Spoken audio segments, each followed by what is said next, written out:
First of all, thank you, Michelle Patron, for hosting the event. While we would have loved to have you with us physically in Berlin, the great thing about Microsoft technology is that she could do so from Washington, D.C.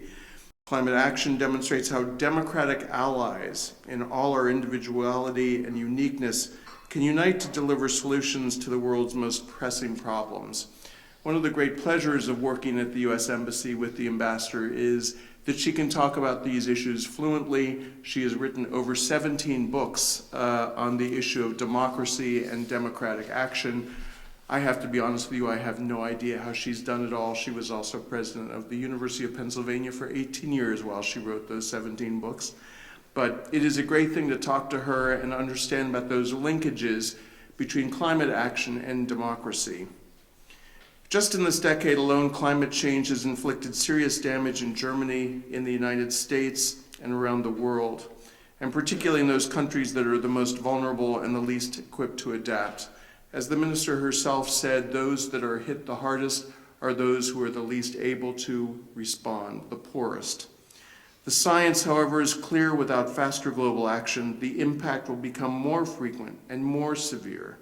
Unless we achieve net zero global emissions by mid-century, we are headed toward climate disaster. This crisis is of enormous magnitude. It forces us to rethink how we can create and truly build sustainable economies, create good-paying jobs, clean our water and air, ensure that people around the world can live healthier, safer, stronger lives. The time for decisive action is now. It is not next week or next year. It is literally right now. And there are no simple solutions. It will take all of us to make a difference. And that's why meetings like this are so important. Germany and the United States have deepened our collaboration on the policies and sustainable technologies needed to accelerate the global net zero future. The minister and I were just talking about the fact that our climate negotiator, John Kerry, will be going to the Munich Security Conference and will be holding numerous meetings down there with his counterparts in the spirit of trying to work with them on global solutions. Those solutions are foreign policy, and they are gripping. Many of you are active in transatlantic efforts to strengthen climate ambition. We thank you for your commitment. Obviously, you are personally committed. You are here tonight, and I can say we can all learn from each other. I would also like to thank Microsoft in that regard for allowing us technologically to learn from each other more easily. Both of our nations, Germany and the United States, understand the imperative of proving that democracies can deliver the needs of our people.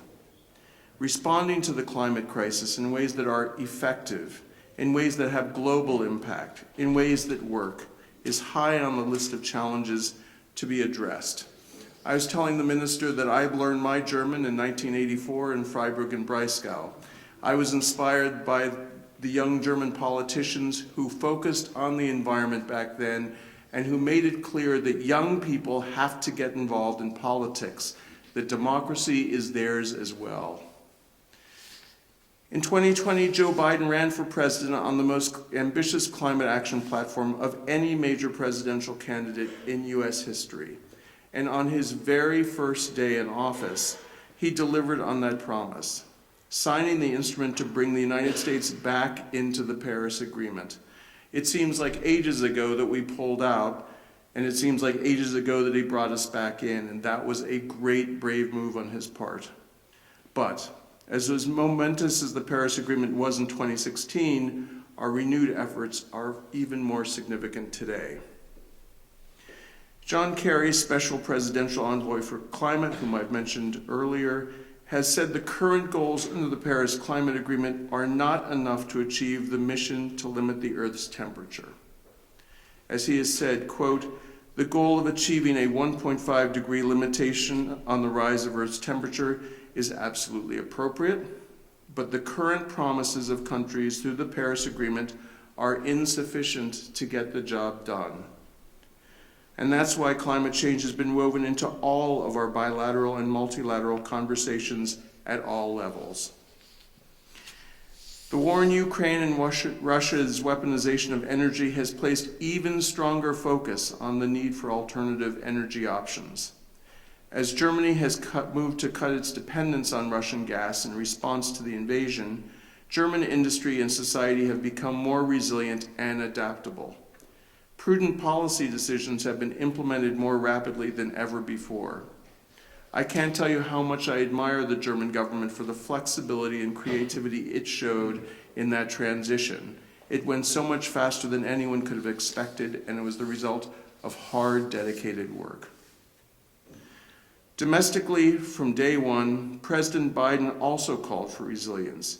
He set forth a bold climate agenda, launching policy actions to reduce U.S. greenhouse gas emissions by 50% below 2005 levels by 2030. His team consulted diverse stakeholders as the basis for a new U.S. climate strategy. Stakeholders included major unions that work on behalf of millions of American workers, advocacy groups representing tens of millions of Americans, businesses, schools, institutes of higher education and research, state and municipal governments, Native American nations, even the State Department. And that is what Ambassador Gutman calls deliberative democracy in action, how citizens and their representatives come together on political, social, and moral issues. In a democracy, we debate, we argue, we disagree, we challenge each other, including our elected leaders, and that's right that we do so. And though progress can feel painfully slow, by and large, we consistently work toward a society where all people can flourish, and in which we find solutions to challenges such as climate change, which in the past has been a divisive topic in American politics and society. The result of these deliberations was a document entitled, inspiringly, The Long-Term Strategy of the United States, Pathways to Net Zero Greenhouse Gas Emissions by 2050. As an alumna of our 2022 International Visitor Leadership Program on Climate Change remarked after we returned to Germany, it demonstrates the new sustainability in U.S. initiatives based on the triad of social, economic, and ecological sustainability. Let me tell you a little bit about the strategy, which is built on 4 pillars. The first, obviously, is federal leadership. This includes investments and incentives that support the deployment of clean technologies in all sectors, partnerships to catalyze market transformation, improved integration of climate into financial markets, including enhanced climate risk disclosure, and the clarification and enforcement of new and existing regulations rooted in law. The second pillar is innovation.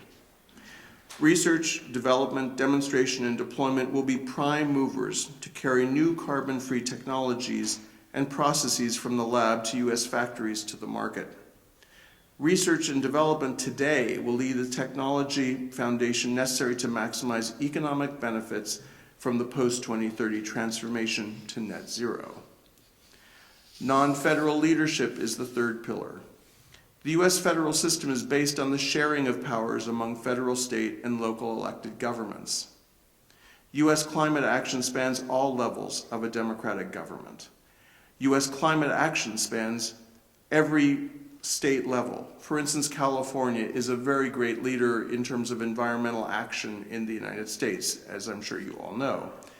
Recent trends demonstrate the significant impacts that policies of states and local communities have on the overall U.S. emissions trajectory in ways that can provide a broader base for learning and for accelerating action.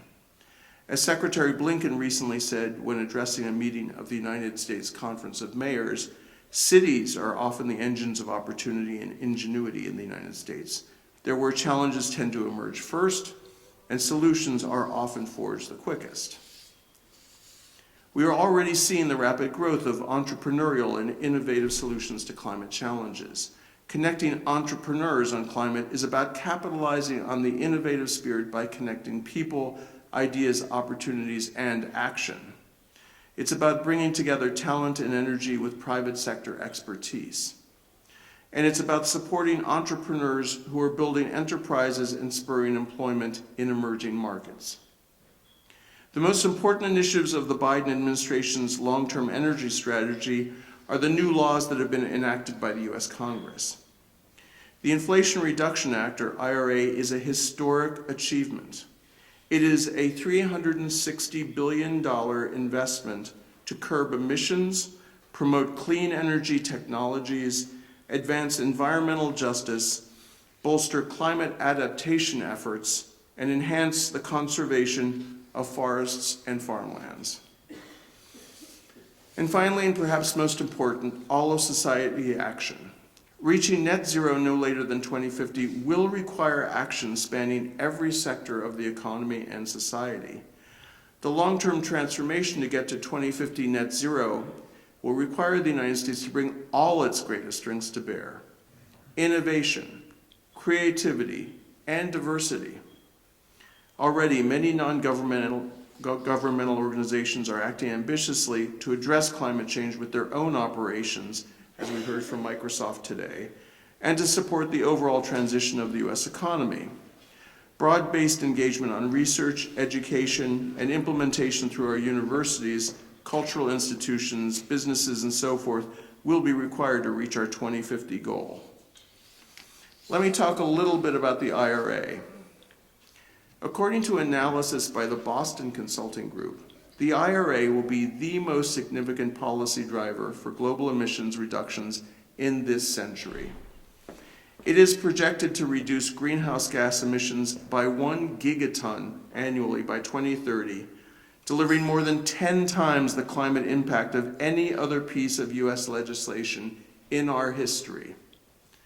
Not only will this law create good-paying jobs, but it will also improve public health, reduce pollution, and revitalize communities that are marginalized, underserved, and overburdened by pollution, while increasing access to affordable and accessible clean energy. The most pressing, but also the most promising climate policy question of the moment is how to spark and accelerate private sector innovation. In this regard, IRA is a model. Government support in the form of incentives and tax credits will be made available to companies that invest in and generate carbon-free power, lowering their costs in a way that will enable them to pass those savings to their customers. And I would like to underline that European companies are fully eligible for many of these benefits.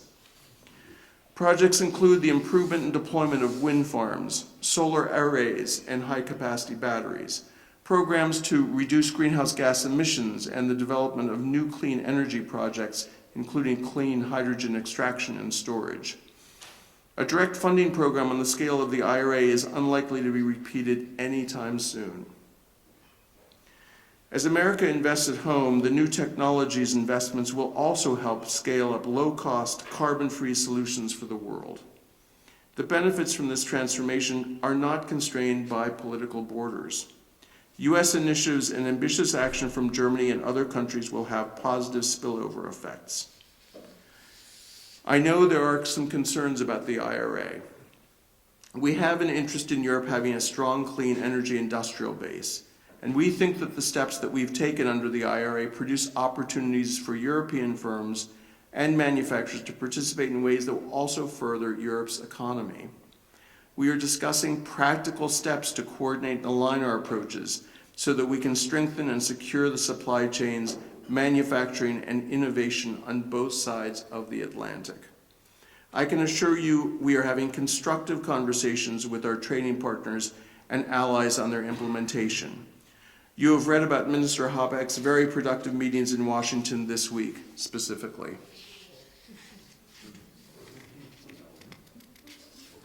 The United States and Europe share the goal of making bold investments in clean energy to meet the challenges of the climate crisis and to build the industries of the future. Mobilizing to achieve net zero will fundamentally improve the way we live, creating a more connected, more accessible, and healthier communities at home and around the world. That does not mean it will happen quickly or without hard work. We live in historic times. We are at a crossroads, facing a climate crisis, a pollution crisis, a nature crisis, and a war in Europe.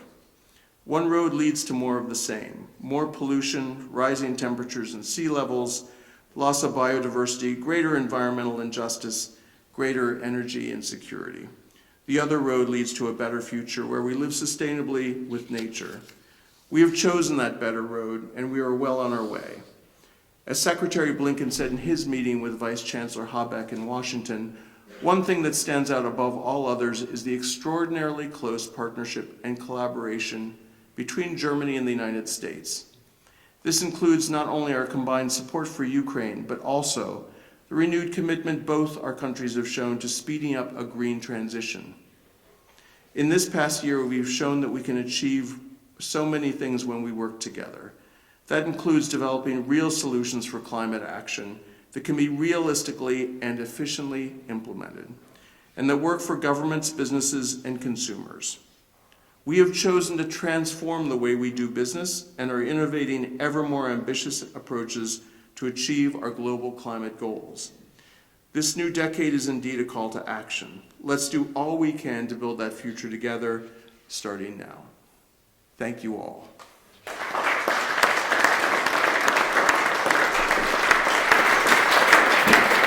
Thank you.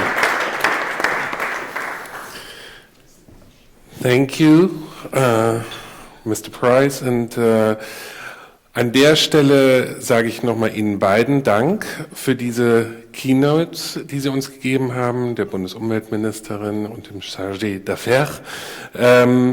Ich wurde informiert, Sie müssen uns jetzt verlassen. Vielen Dank, dass Sie bei uns waren. Wir gehen jetzt hier gleich weiter mit einem Panel, wo wir vieles von dem, was Sie uns in Ihren wirklichen Keynotes, also das ist eine Basis, auf der wir jetzt noch lange arbeiten können, weiter diskutieren werden. Aber an der Stelle wollen wir Sie auch offiziell verabschieden. Vielen Dank, dass Sie da waren. Einen schönen Abend noch und dass Sie uns so viel Inspiration gegeben haben. Vielen Dank.